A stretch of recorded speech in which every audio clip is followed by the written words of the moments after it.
سره بله با کومه دی هغه وړه با هغه څو کته دی 5 کته سوره کت ووایي 1 2 3 4 5 بیا به ونه راکوشي یو نیم کت یو او دا یو نیم بیا به همداسې په خنګ باندې واچوي او بیا به د دې په منځ کې نورم په خنګ شي او بیا به ونه روان شي سیده به لاړ شي داسې او دلته به ورته راوچات شي راوچات به شي ورته او دا ځای به ورته برابر کړي دا ځای به چې کله پاتې شوي هغه به ورته برابر کړي او دا ځای به نیغ کړي او پوس به ورته 2 ټکي خطونه ورته واچوي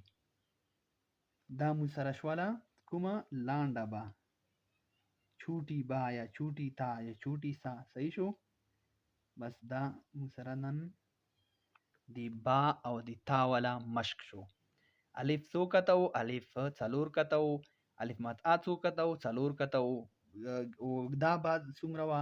11 کته وا د بل با څومره دی دا 15 کته دی صحیح شو دا مو سره شو دی با او دی تا والا سباق شو په دې باندې تاسو گزارا وکوي او قلم بس سیاهی ته څنګه راوخلوي دې کې که تاسو راو د سي راځي دې کې تاسو سیاهی خاتمه شو بیا به هم ته قلم بیاي اخیری ساعت او درای به مانس کنه دو هغه وړه غندن لګ نقشه پرې دی لکه دې کې تت ته وسلې دا صحیح نشي غیر مرئی ده سپرا خو بیا هم ته خپل غو بیاي دا به بیاي هغه نه بعد بیا څه کومه دوه ټکی صحیح شو